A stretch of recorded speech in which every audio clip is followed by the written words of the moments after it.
खुदावंद की शुक्रगुजारी हो कि वो हमारे साथ है और उसकी वफादारी पुश्त दर पुश्त हमारे साथ साथ रहती है।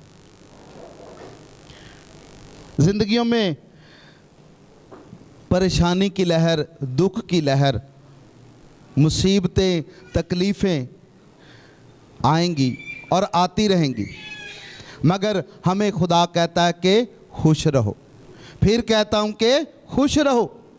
जब हम खुश रहेंगे तब खुदा हमारी ज़िंदगी में अपनी कादर कुदरत को जारी करेगा और हमें उन मुसीबतों पर गलबा देगा।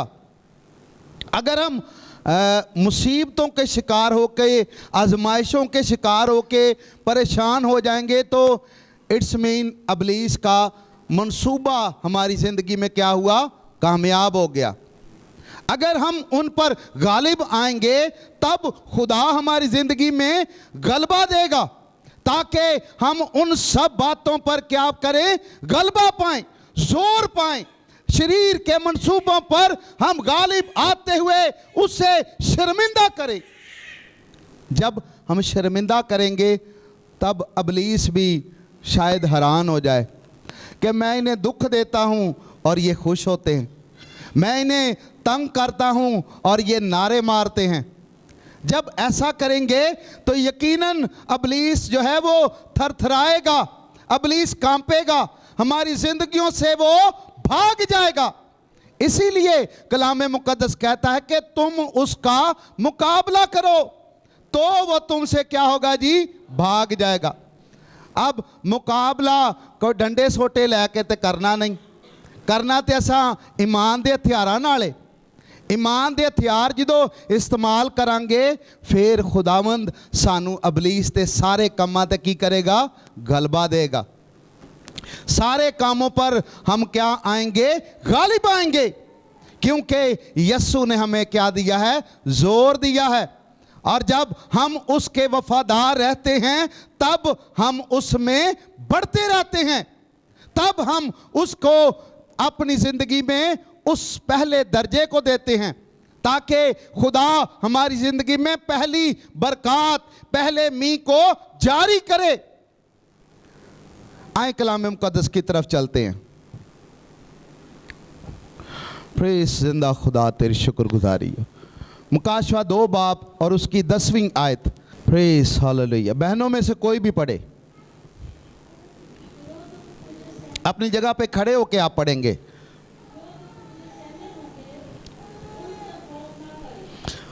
क्या कलाम मुकद्दस कहता है? जो दुख तुझे सहने होंगे उनसे क्या करना? उनसे खौफ ना कर। और दुखों में इंसान जो है वो खौफसदा हो जाता है। इसीलिए कलाम मुकद्दस ने हमें पहले ही आगाह कर दिया है, बतला दिया है कि आखिर ज़माना में मुसीबतें आएंगी, तकलीफ़ें आएंगी, दर्दें आएंगी, मगर तू उसमें वफादार रहना, खौफसदा ना होना। क्योंकि जब तू खौफसदा हो जाएगा तेरी अकल जाती रहेगी, तू दना ना बनेगा। इसीलिए हमें खुदा ने पहले से आगाह कर दिया है कि खौफ ना करना। आज हर एक चेहरे पर जो है वो खौफ है। किसी को कोरोना का खौफ है, किसी को महंगाई का, किसी को रोजगार का, किसी को अपने साथियों का, किसी को कलीसिया का, किसी को चंदे का। मगर खुदावंद कहता है कि खौफ ना कर। जब हम खौफ नहीं करते तब खुदा हमारी तरफदारी करता है, हमारा जोर बनता है, हमारे लिए राहों को हमवार करता है, हमारी जिंदगी में शादाबी और खुशियों को जारी करता है। क्या नहीं करना? खौफ नहीं करना। यशवा से उसने क्या कहा? खौफ ना कर, और जहां कहीं तू जाएगा मैं तेरे साथ हूंगा। जब तू खौफ करेगा तब खुदा तेरा साथ छोड़ देगा। खौफ को दिल से निकाल दे कि शरीर मेरा कुछ बिगाड़ेगा, बल्कि यीशु मसीह में जोरावर होते जाएं ताकि खुदा अपनी कुदरत से आपको बढ़ाता जाए। जी थोड़ा सा आगे चलते हैं। क्या करेगा इब्लीस? बाज को कैद में डालने को है। ये कैद क्या है? क्या उस इब्लीस ने जेल बनाई हुई है? अपनी ख्वाहिशों की कैद में हम खुद ही गिरफ्तार हो जाते हैं। किसी शख्स ने उसे कहा, इब्लीस तू ये करता है, ये करता है, ये करता है। वो कहता मैं कुछ नहीं करता, मैं तो जस्ट की करना, पोटा लगाना वा, जस्ट उन्होंने हिंट देना, उन्होंने पुशअप करना, और वो उस लाइन ते चल पैंदे ने। हमारी ख्वाहिशें जो हैं वो हमें उन कामों के लिए उकसाती हैं ताकि हम जो हैं इब्लीस के कैदी बन जाएं, इब्लीस के पैरोकार बन जाएं, खुदा की मोहब्बत को छोड़ के दुनियावी चीज़ों के पीछे भागने लगते हैं। खुदा हमें कहता है कि तुम आलमे वाला की चीज़ों की तलाश करो। ਅਸੀਂ ਕੀ ਕਰ ਰਹੇ ਆ? ਫਰਿੱਜ ਦੀ, ਗੱਡੀ ਦੀ ਤੇ ਘਰ ਦੀ ਤੇ ਬਾਕੀ ਦੂਜੇ ਸਮਾਨ ਦੀ। खुदा सानू कहता है चीज़ां तुहानू मिल जाएंगियां, और ये चीज़ें तुम्हें मिल जाएंगी, फ़कत तुम उन चीज़ों के मुतलाशी हो। मगर हम होते नहीं। दुनिया की रंगीनी हमें घेर लेती है, दुनिया के काम हमें दबोच लेते हैं। मगर याद रखें, उस वफादार खुदा में अपने आप को सौंप दें ताकि आपकी ज़िंदगी उसमें महफूज हो जाए। जी थोड़ा सा आगे चलते हैं।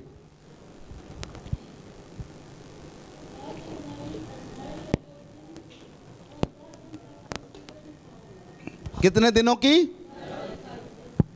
लोग आंदे ने जिंदगी 4 दिन दी है, पर मुसीबतें आजमाइशें कितना दिन दी होणगियां?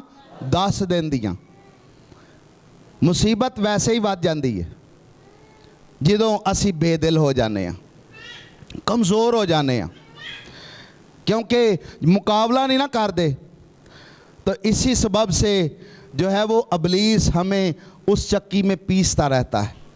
मगर जब हम यीशु के ज़ोर को लेके उठ खड़े होते हैं तब खुदा हमारा ज़ोर बन जाता है, तब खुदा हमारे लिए अपनी कुदरत को जारी करता है। रात हम किसी जगह पे थे और वहाँ पर हमारे साथी जो हैं वो मिसप्लेस हो गए, तो उनको ढूंढते ढूंढते हमारे पाँव में दर्दें हो गई, और इसी सबब से जो है वो उस दौर से खड़े नहीं हो सकते।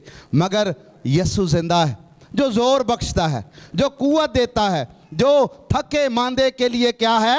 ठंडा पानी, जो आज आपको अपने कलाम से क्या कर रहा है? आसूदा। अगर ये ठंडा पानी आप नहीं लेंगे तो हफ्ते भर हमें प्यासा रहना पड़ेगा। कितने दिन आते हैं हम चर्च? 1 दिन। केड़े? संडे को। जुम्मे वाले दिन ऐलान हम कर कर के थक जाते हैं, भाई जी जुम्मे ने भी इबादत हुंदी, आया करो। आंदे ने साढ़े को टाइम नहीं है। कब टाइम होगा आपको आपके पास खुदा के लिए? खुदा का कलाम कहता है इब्तदाई बातों को छोड़कर हमें कमाल की तरफ बढ़ना है। आखिर ज़माना में भी हम अलिफ बे में फंसे हुए हैं, आखिर ज़माना में भी हम इब्तदाई बातों में फंसे हुए हैं। कब खुदा की वफादारी हम में आएगी? कब हम खुदावंद की मानंद होंगे? वो तो कहता है कि मेरी मानंद बनो जैसे मैं बाप की मानंद हूं, जैसे मैं बाप की मानंद हूं। उसने हमें एग्जाम्पल दिया है, उसने हमें बताया है कि मेरी मानंद बनो जैसे मैं बाप की मानंद हूं।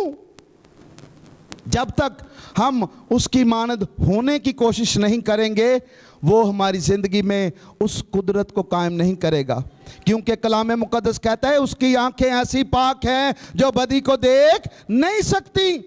असी कहने हैं खुदावंद इत्थे कॉम्प्रोमाइज कर लेने हैं, खुदावंद जिंदा खुदा इधर हम बदी करें और इधर तेरी आंखें हम पर लगी रहें।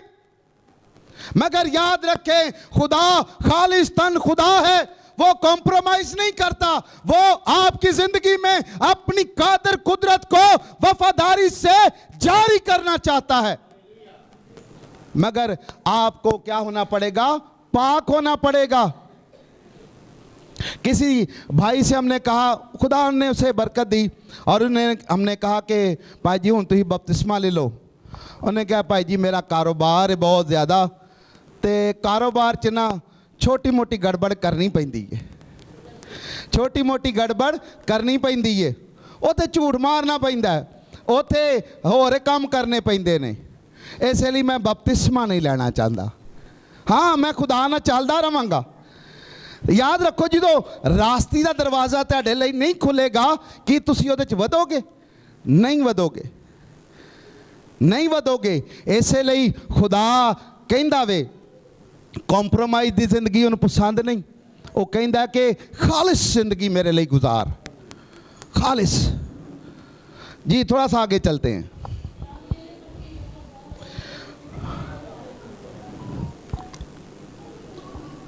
क्या कहता है?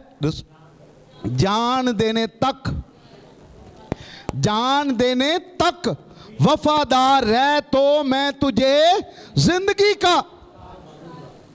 जान दे सकते हैं? नहीं दे सकते, नहीं दे सकते। इसीलिए कलाम मुकद्दस ने हमें कहा है कि जान देने तक वफादार है, आखिरी सांस तक, आखिरी घड़ी तक, उस मौके तक वफादार है। हम किस तरह जान दे सकते हैं? अपनी जान, अपना गला घुट के जान वाली नहीं, बल्कि अपनी ख्वाहिशों का गला दबाकर, अपनी ज़िंदगी को खुदावंद के लिए सरेंडर करके, मैं ना रहूं बल्कि यीशु मुझ में जिंदा हो, मैं मिट जाऊं यीशु नजर आए। इस तौर से हमें जान देनी है, इस तरह से अपने आप को खुदा के लिए पेश करना है। कुर्सियों की जिंदगी छोड़ के खाकसारी की जिंदगी को कबूल करना है, फिर वफादारी हम में नजर आएगी, फिर खुदा की कुदरत हम में नजर आएगी। घमंड जाता रहेगा, गुरूर जाता रहेगा, तकब्बर जाता रहेगा, खाकसारी, इनकसारी, हलीमी और मोहब्बत हम में नजर आएगी, ताकि खुदावंद हम में नजर आए, खुदावंद हम में से दिखाई दे। और जब तक हम ऐसा नहीं करते, हम खुदा के हाथ से जलावतन ही रहेंगे। खुदा ने उस घमंडी को, उस मगरूर को क्या किया? ऊपर से नीचे। क्या जब हम उस घमंड को ना छोड़ेंगे तो खुदा हमें वहां पर रहने देगा? नहीं रहने देगा। अपने आप को हमें जांचने की जरूरत है। आए एक और हवाला पढ़ते हैं। हालेलुया। सिस्ना प्रेज हालेलुया। 7वां बाप और उसकी नामी आयत है। क्या करना है जी? जान लेना है खुदावंद तेरा खुदा वही खुदा है। दुनिया ने अपने लिए बहुत से खुदा बना रखे हैं, कोई अपने पैसे को, कोई अपने शोहर को, कोई अपने घराने को, कोई जो है वो मुख्तलिफ तौर पर खुदा बनाए बैठा है। मगर खुदावंद ने कहा, वार्न किया है, बताया है कि जान ले, और जान ले कि खुदावंद ही तेरा खुदा है, जिसने तुझे छुड़ाया, जिसने तुझे आजाद किया, जिसने तेरी फिक्र की, जिसने तुझे बरकतें दी, जिसने तेरे लिए अपनी जान दी है, वही तेरा खुदा है, वही तेरा खुदा है। उसने सिर्फ कहा नहीं बल्कि अपने आप को पेश किया, अपने आप को दे दिया, और उन मारने वालों के सामने वो उस भेड़ की मानद रहा।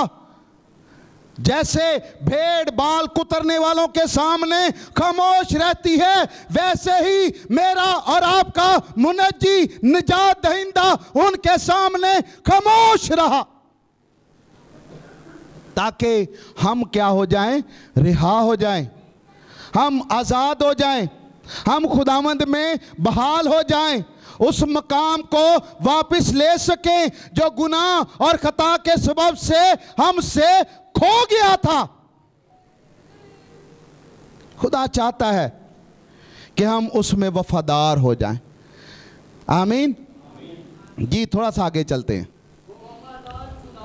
वो कौन है? वफादार खुदा है। मुल्के मिस्र में आपको छोड़ा नहीं छोड़ा, जब अदन से निकाले गए उसके बाद छोड़ा नहीं छोड़ा। बाप ने हमसे ऐसी मोहब्बत रखी कि अपने इकलौते को इस दुनिया में भेज दिया।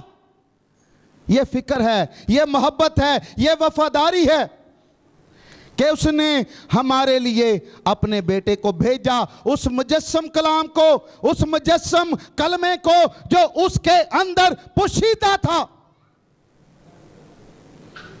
उसने उसे भेजा ताकि मैं और आप खुदावंद में फिर से वफादार हो जाएं, फिर से उसकी वफादारी पुश्त दर पुश्त हमारी जिंदगियों में कायम हो। हम सजाओं से नहीं बल्कि बरकतों से आसूदा हो। हम दुनिया के नूर कहलाते हैं, हम नमक कहलाते हैं। अपने आप को देखें, कहां मुझ में तारीकी है उसे छिड़कें ताकि खुदावंद आपको नूर की मानंद चमकता सितारा बना दे। जब तक जांच पड़ताल नहीं करते हम जांच नहीं सकते। दाऊद कहता है कि मैं अपने आप को जांचता हूं। खुदावंद से कहता है, खुदावंद मुझे जांच, कहीं मुझ में कोई खता, मुझ में कोई ऐसी बात तो नहीं। हालांकि दाऊद जो है वो खुदा के लिए, खुदा उससे के लिए कहता है कि दाऊद मेरे दिल के मुआफिक मुझे मिल गया है। फिर भी वो कहता है कि खुदावंद मुझे जांच। कहें खुदा से, जब अपने बिस्तर पर लेटते हैं, जब दुआ के लिए झुकते हैं, कहें खुदा से, खुदा मुझे जांच, खुदा मुझे परख, कहीं मुझ में कोई कमी तो नहीं, कहीं मैं कमजोर तो नहीं। खुदा मेरी जिंदगी को अपने लायक बना। मत गुरूर करें, मत घमंडी हो कि खुदा मेरी 2 घंटे की दुआ है, खुदा मैंने तेरी हुजूरी में रोजे रखे, खुदा मैंने ऐसा किया। लंबी फहरिस्त देने के बावजूद खुदावंद ने कहा मेरा तुमसे कोई वाकफियत नहीं। खुदावंद ने उनसे क्या कहा? मेरी तुमसे कोई वाकफियत नहीं। उन्होंने भी एक लंबी फहरिस्त दी थी। उन्होंने भी खुदावंद से कहा कि खुदा हमने मोजे भी किए हैं, हमने तेरे लिए ऐसा किया, हमने दुआएं की, हम हफ्ते में 4 रोजे रखते, हम झुक झुक के ए खुदावंद जिंदा खुदा हमारे घुटने रह गए हैं। पर खुदा उनसे कहता है कि मेरी तुमसे कोई वाकफियत नहीं। जांचें कहीं मुझ में खता तो नहीं, रियाकारी तो नहीं, दिखावे की खिदमत तो नहीं। अगर है तो उसे दूर करें ताकि खुदावंद आप में नजर आए, खुदावंद आप में दिखाई दे। वो वफादार खुदा है। वो क्या है जी? वफादार खुदा है। Praise hallelujah. एक और हवाला हम देखते हैं, दूसरा तिमोथियस 2 बाब और 13वीं आयत। अगर हम बेवफा हो जाएं तो भी वो क्या करेगा? वफादार। किस सबब से? किस सबब से? क्यों? ये एक सवालिया निशान है। और यहीं से बाद लोग जो हैं वो कहते हैं हाँ खुली छुट्टी है, असी जो पे मर्जी करिए। पर पालूस कहता है कि मैं गुनाह पर गुनाह करूं कि फजल मुझ पर ज्यादा हो।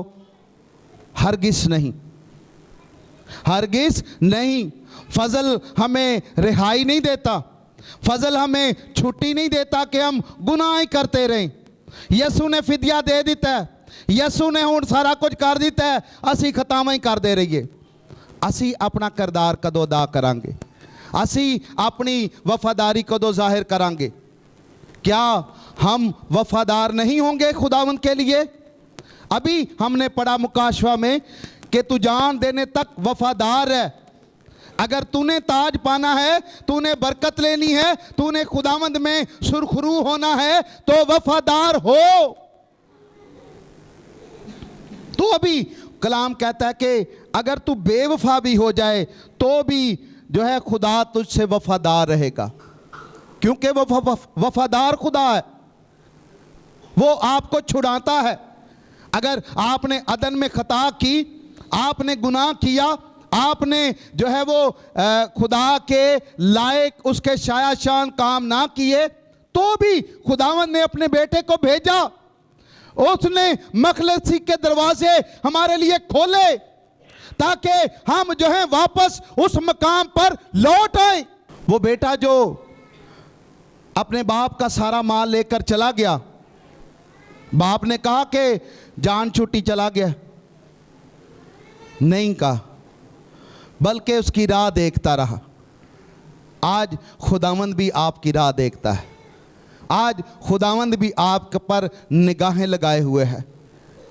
अगरचे सब कुछ लौटा दिया है तो भी एक इकरार के सबब से खुदा आपको बहाल कर देता है। उसने कहा, खुदावंद ऐ बाप, मैं इस लायक नहीं हूं कि तेरा बेटा कहलाऊं, मुझे नौकर बना ले, मैं तेरे नौकरों के साथ खाना खाऊंगा और वह सूअर की फलियों से तो बच जाऊंगा। आज हम सूअर की फलियों को बहुत ज़्यादा पसंद करते हैं। कहते हैं नहीं, वो जड़ा ना मेरा दोस्त, वो मेरे भरा नालों चंगा है। क्यों? वो आपको सूअर की फलियां खिलाता है, हरी हरी लगती हैं वो। उस दोस्त को अजीज जानते हैं और अपने भाई को क्या कहते हैं? बुरा। पर खुदा कहता है कि अपने भाई की वफादारी पर निगाह कर। सूअर की फलियां जो हैं वो वक्ती तौर पर शायद तुझे हरी हरी लगे, मगर उसकी चिकनी चुपड़ी बातों से निकल के खुदावंद में मसरूर हो जा।